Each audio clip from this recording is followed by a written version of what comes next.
It's weird looking back now and seeing all the red flags, like how obvious it was, but in the moment, you just don't put it together. Jane and we had something good, or at least I thought we did. We'd been together long enough to build a life, a kid, a house that felt like home. She was my best friend, and I didn't think twice about trusting her. But a little over a year ago, I started noticing things that felt off. Little changes that made me second-guess myself. Jane was always a little social, but out of nowhere, she started working late more often. She'd say she had meetings, team dinners, networking events, all of which I thought sounded fine at first. But as time went on, it got hard to ignore. She'd come home at weird hours, looking too put together for someone who'd just come from the office. Then, there was the way her phone seemed glued to her hand, or if she left it lying around, she'd get antsy if I went anywhere near it. I know it sounds dumb, but I didn't want to jump to conclusions. I figured she was just stressed, maybe needed space. But I couldn't shake the feeling, especially when she started picking fights over small things, like me asking about her day or trying to plan family stuff. I mean, who gets mad about that? One night, I stayed up late after she got back. She went straight to the shower, avoiding eye contact, which wasn't like her. I remember feeling this strange pit in my stomach, like something was shifting between us. I tried to ignore it, but that gut feeling just kept gnawing at me. It's like that saying, you know? Trust but verify. So I did what any guy in my shoes would do. I started watching closer. I wasn't proud of it, but it felt like I needed to know. At first, I'd just notice her expressions when she'd get texts. She'd smile at her screen, but the second I walked into the room, that smile was gone, replaced with some generic look, like she had nothing to hide. One weekend, I tried suggesting a date night, hoping that spending more time together would help, maybe bring us back to where we used to be. But she brushed it off, saying she was tired from work and needed a night in. The kicker? She ended up going out that same night, saying it was a last-minute work thing. Eventually, I couldn't stand the questions rolling around in my head anymore. So, I tried to look at her phone. She was asleep, breathing slow and steady, and I figured I'd just peek, maybe put my mind to rest. But the damn thing was locked. Of course, I thought she never locked it before.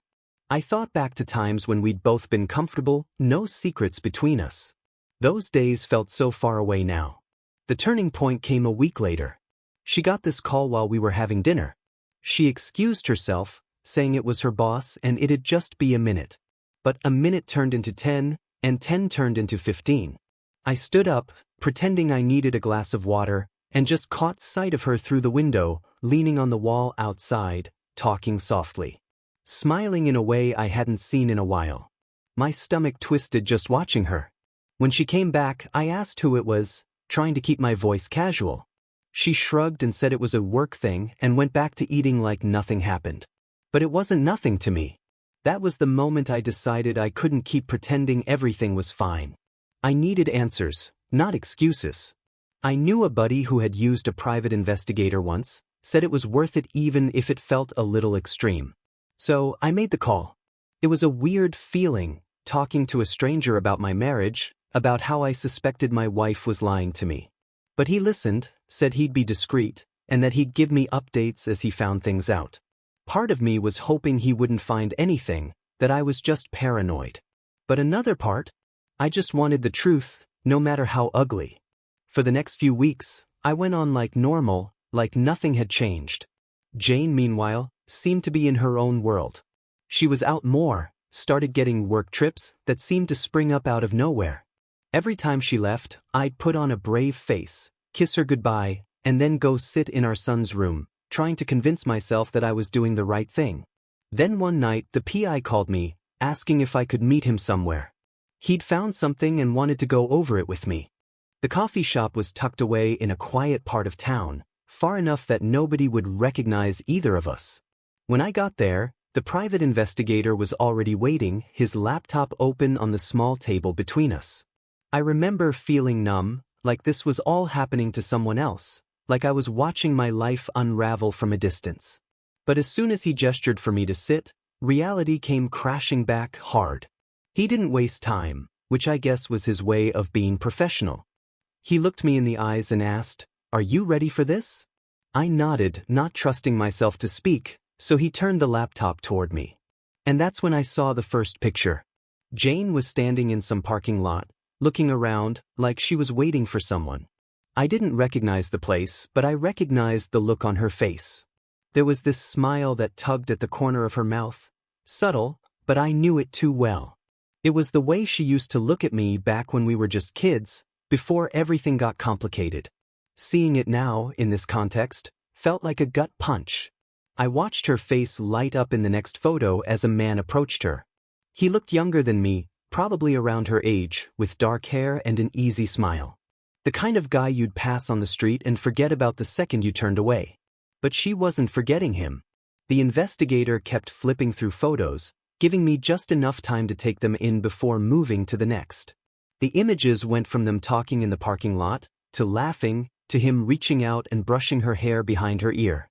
That small gesture, a little too familiar, a little too intimate, was the spark that made my anger flare. Then, just like that, he turned to the next image. They were kissing. Not some quick peck you'd give a friend, but the kind of kiss that made me want to look away. I gripped the edge of the table, feeling the blood drain from my face. Everything around me seemed to blur, but those photos stayed clear, burned into my mind. It felt like someone had ripped my heart out and was holding it up, saying, "See? This is your life now." The PI must have noticed, because he cleared his throat and stopped flipping through the images. "There's more," he said carefully, like he didn't want to add to the pain. But I couldn't leave now. I had to know just how deep this went. I forced myself to nod, and he hesitantly clicked to the next batch of photos. The scenes got worse. After the parking lot, they were walking into a hotel. I could barely bring myself to look. I thought, maybe it'd be just that one night, that maybe this was a one-time mistake she'd regret and we could still somehow fix this mess. But then came more photos. Different days, same hotel. There was no question now, this wasn't just some meaningless fling. This was routine. When he finally closed the laptop, I just sat there, staring down at the table, trying to process it all. There wasn't much to say after that. He started talking about options, about evidence for court, but it felt like his voice was coming from underwater. I could only nod, barely registering the sound of my own voice thanking him, as ridiculous as that felt. What else was I supposed to do? I just had my life confirmed as a lie, the person I thought was my partner exposed as a stranger. I shook his hand, barely aware of my surroundings, and somehow made it back to my car. The drive home was a blur. My mind kept flashing to the way she'd look at me when she got home late, acting like I was being dramatic for asking about her day. The way she'd laugh at her phone, claiming it was just work. Now I knew who she was really laughing with, and it made me sick. When I got home, the house was dark and quiet. Our son was fast asleep, oblivious to everything tearing his family apart. Jane was asleep too, curled up under the covers, breathing softly like she didn't have a care in the world. For a moment I just stood there, watching her, feeling this overwhelming mixture of anger, betrayal, and heartbreak. I wanted to shake her awake, to make her look me in the eye and explain every lie she'd fed me, every secret she'd kept. I wanted to hear her say it out loud, to force her to admit what she'd done. But then I thought of our son sleeping down the hall. He had no idea what was happening, no clue his mom was living this double life. I knew confronting her in the middle of the night wouldn't fix anything. It'd only lead to shouting, to emotions boiling over, to words we couldn't take back. And he'd be the one to suffer the most. So instead, I forced myself to walk away.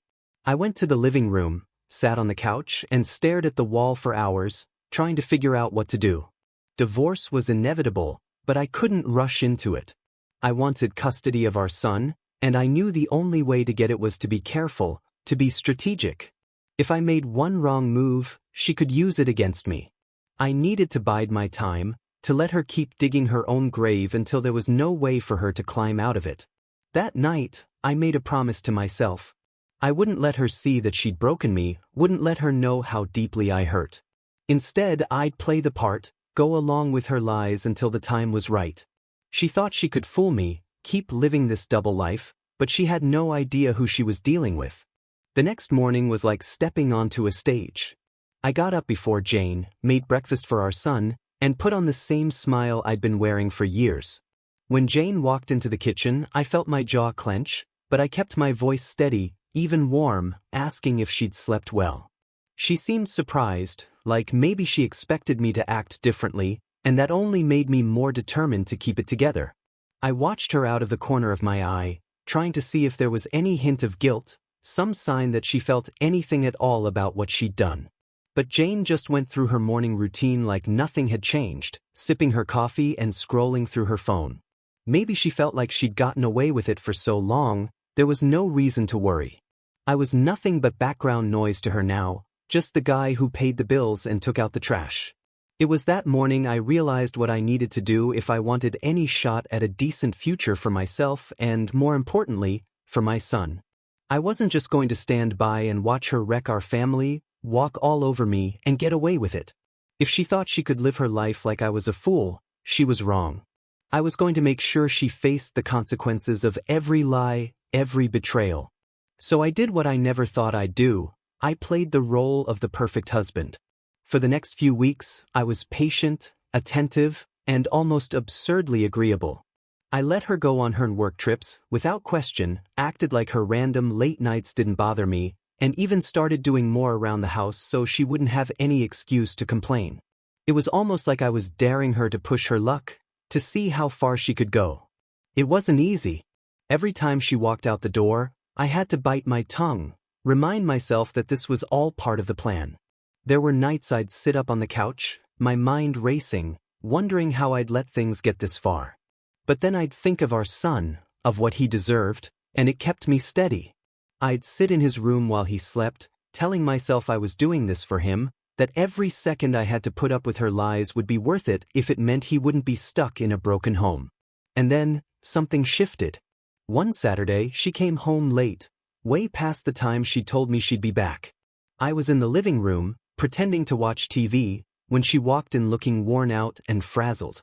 She didn't even glance at me as she kicked off her heels and headed straight for the bedroom. But something about her expression was different. I could tell she was stressed. Maybe the thrill of her affair was wearing off, or maybe she sensed that things couldn't go on like this forever. Whatever it was, it made her vulnerable, and for the first time in months, I saw a crack in her armor. The next morning, she was unusually quiet. Normally, she'd be chattering about her plans for the week or our son's school projects, but this time, she barely said a word. After breakfast, she sat across from me at the kitchen table, staring down at her coffee like she was waiting for me to bring something up. "Everything okay?" I asked, keeping my tone as casual as possible. She looked up, startled, like she hadn't expected me to notice. "Yeah, just work's been a lot," she mumbled, her voice unsteady. I nodded, acting like I believed her. "I get it. Let me know if you need any help with things around here." She gave a weak smile, looking relieved. But I could tell she was rattled, like the weight of her double life was finally getting to her. And while a part of me wanted to see her squirm, another part couldn't help but feel the slightest hint of pity. She'd put herself in this position, sure, but maybe she hadn't realized just how much she was losing in the process. Over the next week, she kept to herself more, spending hours in our bedroom, her phone glued to her hand. I'd catch glimpses of her scrolling, probably texting him, and it took everything in me to hold back, to keep up the act. I wanted her to feel the weight of her choices, to realize that I wasn't blind to what was happening. But for now, I was willing to wait. And then, out of nowhere, she suggested we go to dinner as a family. It was like a test, one I didn't expect. Part of me wanted to refuse, to make an excuse, to let her know I wasn't interested in playing her game. But I could see how hopeful our son looked, his eyes lighting up at the idea of us all going out together. So I agreed, knowing that this, too, was part of the plan. She wanted to pretend that everything was fine. I'd let her believe it, just long enough for her to dig herself deeper. At dinner, she tried to laugh and chat like old times, but her laughter felt forced, her words strained. She kept glancing at me, like she was checking to see if I'd caught on, if I knew. But I gave her nothing. I smiled, nodded, and played the part of the clueless husband, all the while watching her squirm under the weight of her own choices. As we drove home, I glanced in the rearview mirror, catching our son's face in the reflection. He was beaming, looking between the two of us like we were the happiest family in the world. I couldn't help but feel a pang of guilt. He didn't know the storm brewing beneath the surface, didn't see the lines that had been drawn between us. And for now, I'd keep it that way. But deep down, I knew this charade couldn't last forever. After that family dinner, things changed. Jane got nervous, almost jumpy, like she was walking on eggshells. She'd ask little questions, checking if I was okay or if anything was bothering me. I'd smile, shake my head, act like everything was fine. It seemed to unsettle her, and honestly, I enjoyed watching her feel unsure for once. Every night after our son went to bed, I'd stay up, pretending to read or watch TV, while she sat silently across from me, barely touching her phone. I could feel the distance growing, could see the guilt creeping in, but I didn't say a word. It was like she was waiting for me to explode, to confront her. But instead I stayed calm, let her unravel slowly. One evening, out of nowhere, she said, "Maybe we should go away together. Just us?" I just looked at her, barely reacting, and told her I'd think about it. She looked relieved and disappointed all at once. Letting her wait, making her unsure, this was my new leverage. And for the first time in months, I felt like I was the one in control. A few days after she suggested the trip, I brought it up casually over breakfast. "I thought about your idea, Jane," I said, watching her face light up with this hopeful look. "Let's go somewhere. We haven't done that in a long time." Her smile grew, and for a moment, it almost felt real, like the woman I'd known years ago, back when we used to plan trips just to get a break from work and routine. But I couldn't let myself fall for that version of her again. I was too far past that. "Where should we go?" she asked, sounding excited, almost relieved. "Maybe somewhere by the beach? Just for a few days?" I nodded. "I'll book something. Maybe next weekend." She looked surprised, like she hadn't expected me to agree so easily. Over the next few days, I started looking up places we could go. But the trip wasn't just for us. It was part of my plan to buy myself time. The more Jane thought I was on board with fixing things, the more she'd let her guard down. And while she packed her bags for our little getaway, I was preparing for the next steps, figuring out how to get out of this marriage without her knowing what hit her. For now, though, I was content to let her believe that maybe, just maybe, we could still be saved. The look of hope on her face was the start of her undoing. The trip was set, and Jane seemed almost giddy, like she believed we were about to reset our entire marriage with a couple of nights away. I played along, packing my bags, planning the drive, even acting a little excited myself. Our son would be staying with my parents, and Jane was surprisingly eager to make it all feel special. She kept saying things like, "We'll get back to us," and "This will be so good for us." I gave her small smiles, nodding along, but inside, I was focused. This was my chance to see just how much she'd reveal, maybe even catch her slipping up. We drove out to a quiet little resort by the coast, the kind of place we might have gone in the early years of our marriage. She looked out the window, her face relaxed, even peaceful, which struck me as almost ironic. Here was the woman who had shattered everything we'd built, pretending like she hadn't. When we checked in, she reached for my hand, holding it as we walked to our room. It felt strange, a mix of distant familiarity and total disgust. I let her hold it, even gave it a squeeze. I'd learned by now that pretending was easier than facing her outright. I needed her in this comfort zone a little longer. That evening, we went to dinner at a restaurant nearby. We ordered some wine, and Jane was smiling and laughing, looking lighter than I'd seen her in months. It was like she was trying to recreate the past, convince me of this version of us that didn't exist anymore. But the alcohol made her a bit looser, and I could tell it was wearing down her guard. As we finished dessert, I leaned back in my chair, watching her. "Jane," I said, looking at her with a calm, almost casual expression, "is there anything you need to tell me?" Her smile faltered just a little. She glanced down at her glass, fingers wrapping around the stem. "What do you mean?" she said, her voice quiet but tense. I shrugged, taking a sip of my wine. "I don't know," I said, letting the words hang in the air, keeping my tone steady. "I just feel like I don't know everything." She tried to keep her expression steady, but there was a flicker of something in her eyes, Fear, maybe, or guilt. She forced a laugh, brushing her hair behind her ear. William, I don't know what you're talking about. We're here to have a good time, remember? But she wasn't convincing. Her voice had a nervous edge, and I could see her mind racing. I kept my gaze on her, unblinking, and waited. Finally, she looked away, fiddling with her napkin. After a few moments, she said softly, I know things have been hard between us. I want to make it up to you. To show you that we can be good again. It was a strange moment, hearing her say that, watching her try to patch up something she'd torn to pieces. Part of me almost wanted to believe it, to take her words at face value. But I couldn't. Not anymore. Yeah, well, let's see how things go, I said, my voice cool but agreeable. I gave her a small, reassuring smile, letting her think I was right there with her.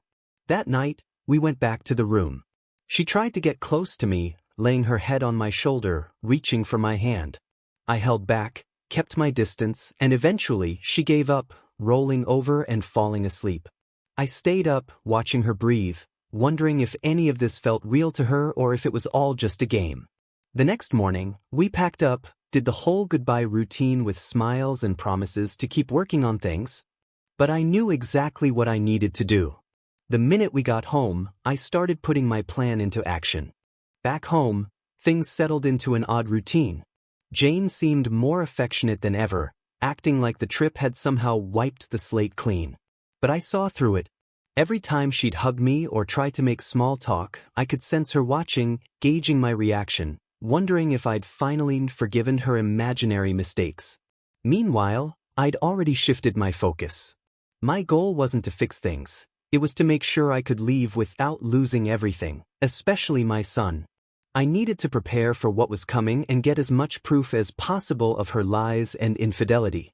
I was done waiting for her to come clean on her own. So I dug in deeper. I started gathering records, bills, anything that showed unusual charges. I tracked her phone locations when she claimed to be working late. And what I found was even worse than I expected. It wasn't just random hotel meetups. She had dinners, weekend plans, even some trips booked to places she'd never once mentioned to me. I hired the private investigator again, asking him to follow up on some of these locations and times. I needed more solid evidence if I was going to have any hope of taking custody. The more I uncovered, the more I realized just how much she'd hidden, the extent of her betrayal, and how much she had taken advantage of my trust. And the hardest part? Pretending not to know. Every day I'd get up, put on that mask, and go along with her little act. She'd sit across from me at breakfast, acting like everything was fine, all while I knew about every lie, every secret message, every hotel room she thought I'd never find out about. It was surreal, the way she looked at me with that fake innocence, like I was the fool for not seeing through it sooner. As the days passed, I started laying out my plan in detail. I'd keep quiet until I had every piece of evidence lined up, every detail prepared. I wanted her to see that I wasn't just going to walk away quietly, that I'd make sure she faced the consequences, that she'd lose more than just my trust. I'd put in the time, keep playing the role of the unsuspecting husband, and wait. Soon, she'd know exactly who she was dealing with. Once I had enough proof in hand, texts, location logs, even a few damning photos from the investigator, I started preparing for the confrontation. I wasn't going to shout or throw accusations wildly. I wanted her to feel the weight of every lie, every betrayal. I wanted her to realize that the life she thought she'd crafted so carefully was about to come crumbling down. So I set up a night for the talk. It was a Friday. Our son was spending the weekend with my parents, giving us the house to ourselves. Jane came home that evening acting cheerful, maybe even a bit smug, like she thought everything was back to normal. She tried chatting with me, asking what I wanted for dinner, but I kept my responses short, just enough to keep her from guessing that tonight would be different. After dinner, I asked her to sit down with me in the living room. She looked confused, maybe a little nervous, but she sat across from me. I leaned forward, hands clasped, keeping my voice calm. Jane, I began, there's something we need to talk about. She shifted, folding her arms. Oh, what is it? She asked, her tone guarded. I took a slow breath, watching her closely. How long have you been seeing him? Her face drained of color in an instant.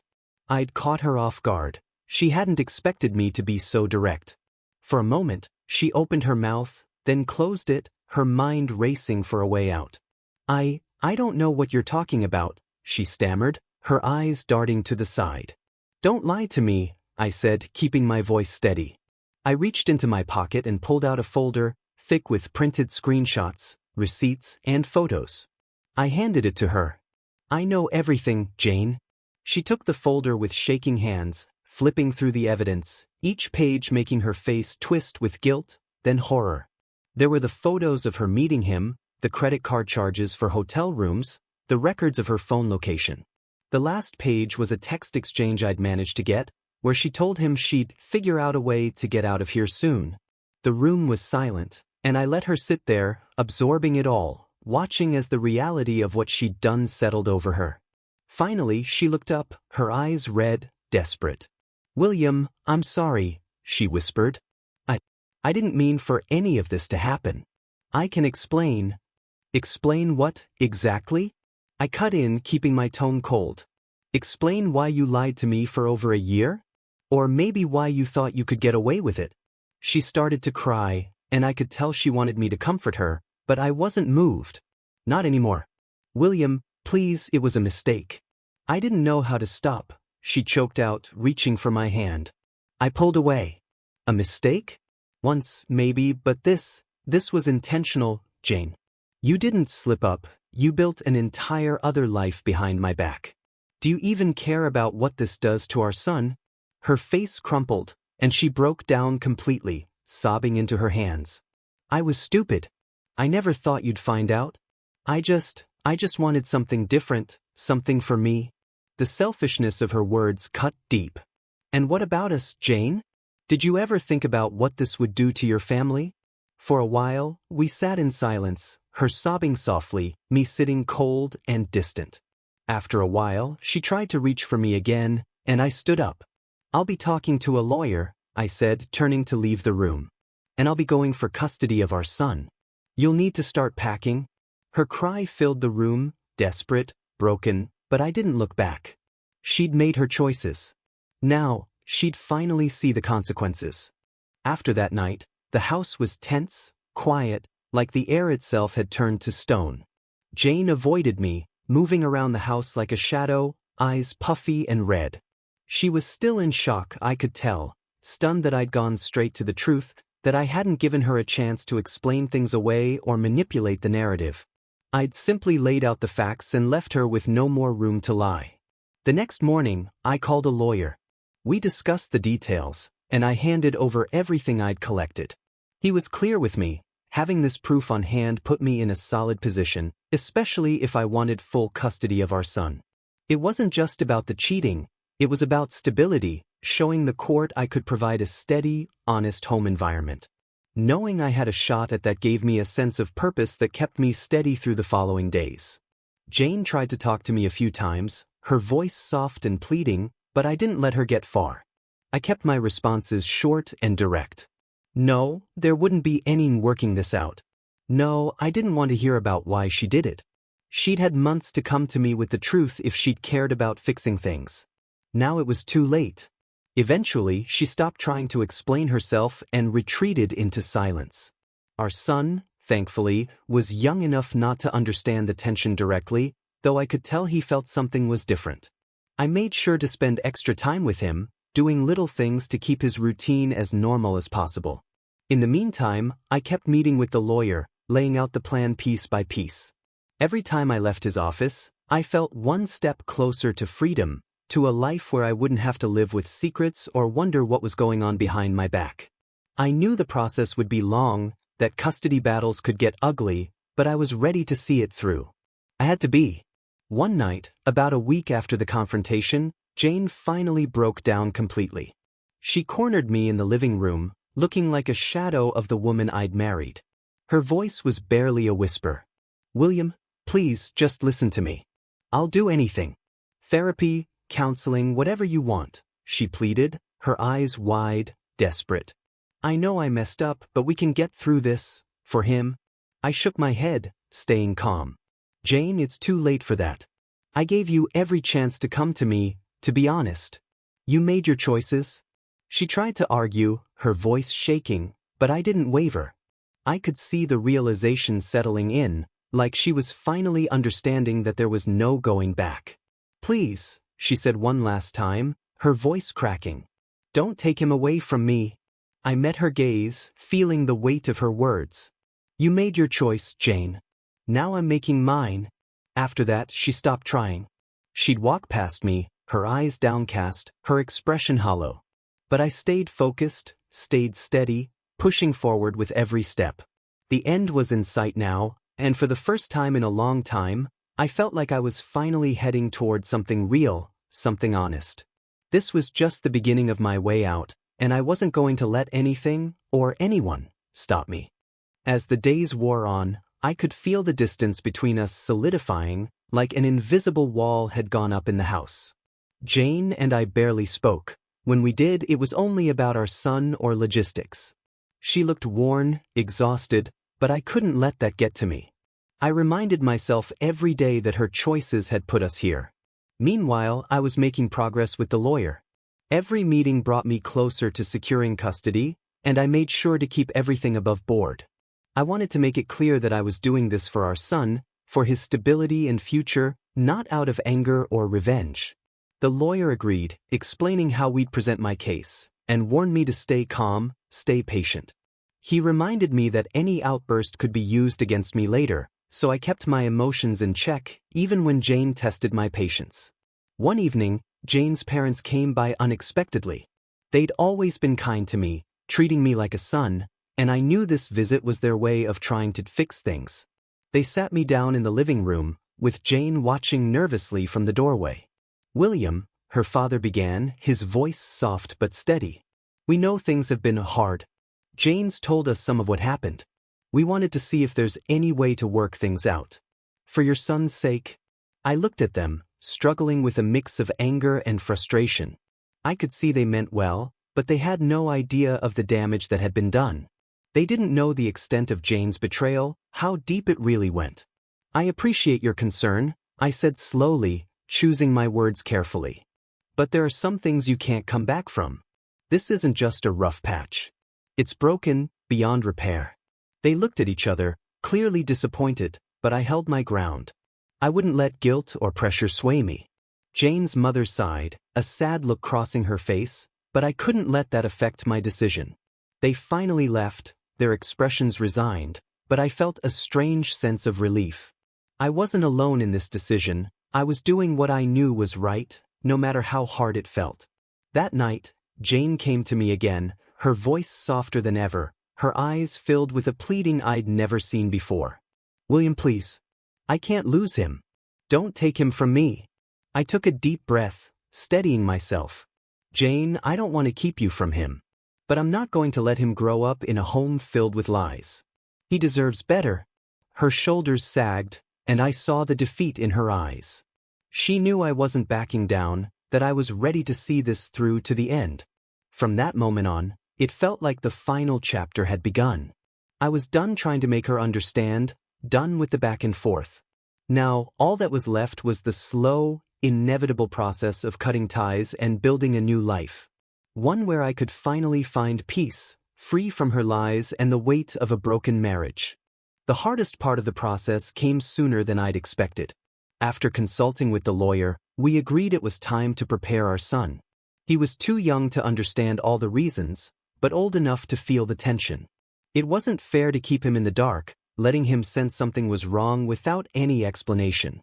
I dreaded that conversation. I knew it would be one of the hardest things I'd ever have to do. Jane and I agreed to talk to him together. She looked miserable, her face pale, her eyes swollen from crying. But I wasn't about to let her sadness soften my resolve. We were here because of her choices, and I had to keep reminding myself of that, no matter how much this situation hurt. We sat on the edge of our son's bed while he played with his toys, his small hands clutching his favorite action figure. He looked up, confused, sensing the seriousness in our expressions. Hey, buddy, I started gently, forcing a small smile. Mom and I need to talk to you about something important. He tilted his head, watching us with those wide, innocent eyes. I swallowed, searching for the right words. Sometimes, grown-ups have problems they can't fix, I continued slowly. Your mom and I have decided that we're going to live in different houses for a while. But no matter what, we both love you very much, okay? Jane's voice cracked as she chimed in, this doesn't change anything about how much we both care about you. You'll still see both of us. He looked back and forth between us, his face scrunching up in confusion. But, did I do something wrong? The question hit me like a punch. I leaned forward, taking his small hands in mine. No, buddy. This isn't because of anything you did. None of this is your fault. Sometimes, things just happen that we can't control. But we're still a family, and that's never going to change. He nodded slowly, but I could see he didn't fully understand. How could he? He was too young to grasp why his parents couldn't stay together, and I felt a pang of guilt for putting him in this position. As we tucked him in that night, he clung to us a little longer than usual. His small arms wrapped around my neck as he whispered, I don't want things to change, Dad. I held him close, feeling the weight of those words sink deep. I know, buddy. I know. But I promise, I'll always be here for you, no matter what. When he finally drifted off, Jane and I left the room in silence. She looked at me with tear-filled eyes, as if hoping for one last chance, but I didn't give her anything. I'd made my choice, and there was no turning back. We had to move forward for his sake. In the days that followed, the house felt emptier, like it was holding its breath, waiting for the inevitable. Jane and I barely spoke beyond the necessary arrangements. Every interaction was careful, almost rehearsed, like we were both trying not to shatter whatever fragile piece was left. I spent my time planning for the move, setting up a space that would feel as normal as possible for our son. We agreed that Jane would keep the house, at least for now. It felt surreal, knowing I'd be leaving the place where we'd built our family, where we'd shared years together. But the truth was, it didn't feel like home anymore. One afternoon, while packing, I came across old photos, vacations we'd taken, holidays spent together, moments that once meant everything. It was like looking at a different life, one that no longer felt real. I put the photos aside, feeling the sting of memories that no longer matched the reality. On the day I was set to leave, Jane lingered in the doorway, watching me as I loaded the last of my things into the car. Our son was with my parents for the night, so he didn't have to watch me leave. Jane's eyes were red, her arms crossed as she leaned against the doorframe. William, she began, her voice barely a whisper. Is there really nothing left? No way to make this right? I took a steadying breath, meeting her gaze. Jane, I tried to give you every chance to be honest with me. You had a year to come clean, to show me you wanted to fix things. But instead you lied. Over and over again. Her shoulders slumped, and I could see the weight of regret in her expression. But it was too late. I couldn't trust her, not after everything. I know, she murmured, looking down. I didn't realize how much I'd lose. I didn't respond. I'd run out of words to express the damage she'd done. Instead, I turned to leave, taking one last look at the house, the life we'd built, the life she'd thrown away. And with that, I walked out the door, closing it behind me. The drive to my new place was quiet, the roads almost empty. When I pulled up to the small apartment, a strange sense of relief washed over me. It wasn't much, but it was mine. It was a fresh start, a place where I could rebuild, focus on creating something real for myself and for my son. As I stood there in the silence, I finally felt the weight begin to lift, like I was on the other side of something that had been holding me down for far too long. It wasn't the life I'd planned, but maybe, just maybe, it was the one I needed to move forward. Settling into the new apartment was harder than I'd thought. Everything was smaller, quieter, and far from the life I'd been living just weeks ago.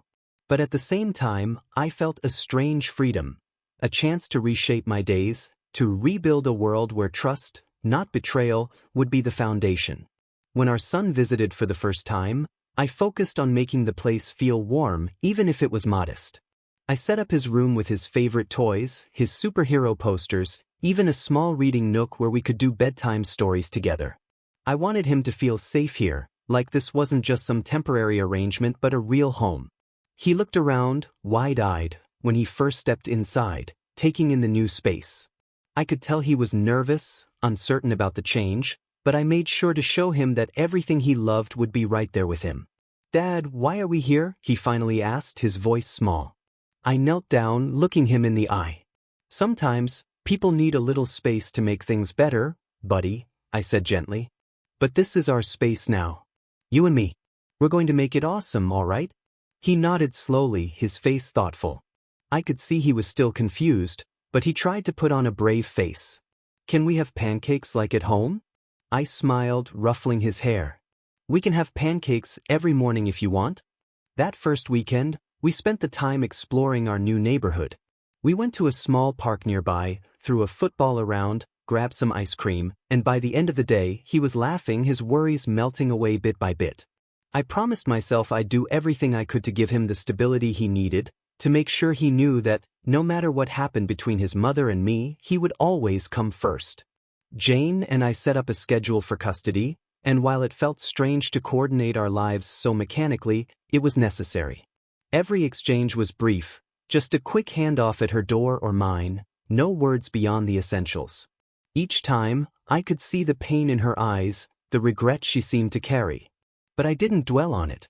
My focus was on my son, on moving forward. One evening, after putting him to bed, I sat down alone in the living room, letting the quiet settle in.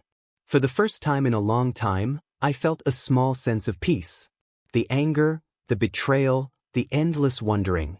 It was finally starting to fade, replaced by something steadier. The old life was over, but this new one was just beginning. The weeks turned into months, and with time, I began to settle into a rhythm. My son was adjusting well to the split schedule, and every moment I spent with him felt more precious. We had our routines, our inside jokes, little traditions that made this place feel like home. It wasn't the life I'd envisioned, but it was ours, and that was enough. Jane, on the other hand, seemed to struggle. Whenever I dropped our son off, I'd catch glimpses of her, pale, withdrawn, sometimes lingering in the doorway as if she wanted to say something. I could see the weight of regret she carried, but I no longer felt the need to acknowledge it. I'd come to realize that some things didn't need closure from the other person. Sometimes, you just had to find it within yourself.